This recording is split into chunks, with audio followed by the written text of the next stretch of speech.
Kingfisher airlines, एक नाम जो कभी भारत में लग्जरी, स्टाइल और अच्छे वक्त का दूसरा नाम हुआ करता था, लेकिन ये चमक दमक देखते ही देखते एक राष्ट्रीय त्रासदी में कैसे बदल गई। आज हम इसी पतन की कहानी की परतें खोलेंगे। जैसा कि इस स्लाइड पर लिखा है, ये कोई रातों रात हुआ हादसा नहीं था। ये तो एक धीमी मौत थी जो सबके सामने हो रही थी और जिसका अंदाजा भी सबको था। और शायद यही बात इसे सबसे ज्यादा परेशान करने वाली बनाती है कि इसे रोका जा सकता था।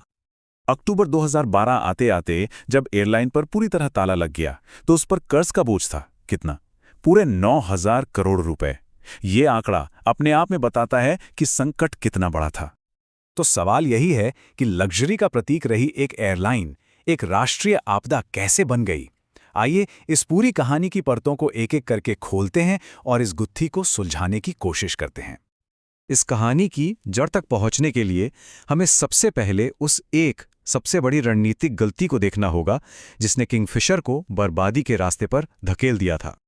ये गलती थी 2007 में एयर डेक्कन को खरीदना। अब देखिए, दोनों में जमीन आसमान का फर्क था। एक तरफ किंगफिशर जो एक premium full service luxury brand थी और दूसरी तरफ एयर डेक्कन जो एक लो कॉस्ट आम आदमी की एयरलाइन थी। मतलब ये तो तेल और पानी को मिलाने जैसी कोशिश थी जिसने कंफ्यूजन और अफरा तफरी के सिवा कुछ नहीं दिया। इसे ऐसे समझिए जैसे किसी ने एक कमजोर खोखली नींव पर एक आलीशान महल खड़ा कर दिया हो। एयर डेक्कन का सारा कर्ज, उसके घाटे, उसका पूरा ढांचा, ये सब किंगफिशर के गले पड़ गया और उसके प्रीमियम मॉडल को अंदर ही अंदर खोखला करता चला गया। लेकिन वो विलय तो बस शुरुआत थी। कह सकते हैं कि ताबूत में पहली कील थी। इसके बाद तो गलतियों का एक ऐसा सिलसिला चला जिसने हालात को बेकाबू कर दिया। इसमें 4 बड़ी विफलताएं थीं। पहला, बिना सोचे समझे इंटरनेशनल मार्केट में कूद पड़ना। दूसरा, यूबी ग्रुप के अंदर ही फंड्स का हेरफेर करना। तीसरा, बैंकों का अपने खातों को बचाने के लिए डूबते जहाज में और पैसा डालते रहना। और चौथा, रेगुलेटर्स का सेफ्टी और सैलरी जैसे बड़े खतरों से आंखें मूंद लेना। अब इतना सब सुनने के बाद मन में सवाल आता है कि इतने कर्ज के बोझ तले क्या एयरलाइन वाकई कबाड़ हो चुकी थी? क्या उसकी कोई कीमत नहीं बची थी? जवाब शायद वो नहीं है जो हम सोच रहे हैं। हैरानी की बात यह है कि जब एयरलाइन बंद हुई तब भी, जैसा कि ये टेबल दिखा रही है, उसके पास करीब 5 से 6,000 करोड़ की संपत्ति थी। जी हां, इसमें हवाई जहाज, बेशकीमती इंटरनेशनल स्लॉट्स और ब्रांड की अपनी कीमत सब शामिल था। तो मुद्दा ये नहीं था कि एयरलाइन बेकार थी, मुद्दा था कि उसका मैनेजमेंट पूरी तरह से फेल हो चुका था। तो चलिए अब जिम्मेदारी तय करते हैं और उन चेहरों की बात करते हैं जो इस बर्बादी के जिम्मेदार थे। देखते हैं कि इस कहानी के असल गुनहगार कौन कौन थे। इस लिस्ट में पहला नाम जाहिर है प्रमोटर विजय माल्या का ही आता है। उनकी सबसे बड़ी गलतियों में शामिल था कंपनी पर अपना कंट्रोल छोड़ने से साफ मना कर देना। उन्होंने एयरलाइन को एक बिजनेस की तरह चलाया ही नहीं, बल्कि अपने निजी ब्रांड को चमकाने का एक औजार समझा। और सबसे बड़ी बात, उन्होंने बैंकों को कभी कोई भरोसेमंद रिवाइवल प्लान दिया ही नहीं। अब आते हैं दूसरे किरदारों पर, और वो थे कर्ज देने वाले बैंक, खासकर सरकारी बैंक। देखिए, बैंकों ने जनता के पैसे की हिफाजत करने की अपनी जिम्मेदारी नहीं निभाई। वो अपने बही खातों पर डूबा हुआ कर्ज दिखाने से बचने के लिए एयरलाइन को और पैसा देते रहे। इसे एवरग्रीनिंग कहते हैं। मतलब उन्होंने असल समस्या को सुलझाने की जगह उसे बस टाला। और आखिर में इस कहानी के तीसरे जिम्मेदार हैं सरकार और एविएशन को कंट्रोल करने वाली संस्थाएं। इनकी सबसे बड़ी नाकामी थी वक्त पर एक्शन ना लेना। उन्होंने पूरे संकट को अपनी आंखों के सामने और गहरा होने दिया।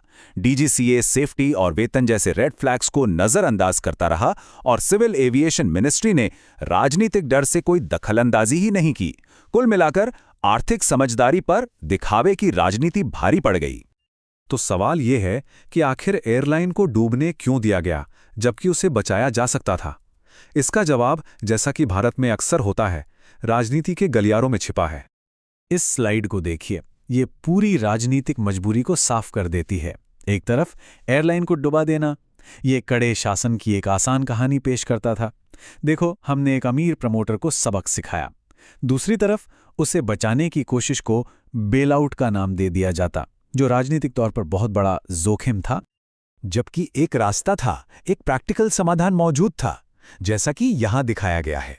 बैंक अपने कर्ज को कंपनी की हिस्सेदारी में बदल सकते थे, प्रमोटर को बोर्ड से बाहर किया जा सकता था और सरकार एक प्रोफेशनल मैनेजमेंट बिठाकर उसे कुछ वक्त के लिए चला सकती थी। मतलब एक बेहतर नतीजा मुमकिन था, पर उसे चुना ही नहीं गया। तो चलिए अब इस पूरी कहानी के अंजाम पर आते हैं और समझते हैं कि इस पूरी तबाही की असली कीमत किसने चुकाई। 7,000 ये सिर्फ एक नंबर नहीं है, ये उन 7,000 परिवारों की कहानी है जिनकी जिंदगी, जिनकी नौकरी एक झटके में खत्म हो गई। और इनके साथ साथ आम करदाताओं और छोटे निवेशकों का नुकसान तो था ही। तो आखिर में हम इस नतीजे पर पहुंचते हैं कि किंगफिशर इसलिए तबाह नहीं हुई क्योंकि एविएशन एक मुश्किल बिजनेस है। वो इसलिए तबाह हुई क्योंकि गवर्नेंस की जगह अहंकार, राजनीति और संस्थागत डर ने ले ली थी। किंगफिशर तो चली गई, पर क्या वो समस्या जिसकी वजह से ये सब हुआ वो हल हो गई? ये सवाल आज भी उतना ही जरूरी है। क्या हमने इस बड़ी नाकामी से कोई सबक सीखा, या ऐसी ही कहानियां अलग अलग नामों से हमारे आसपास आज भी दोहराई जा रही हैं?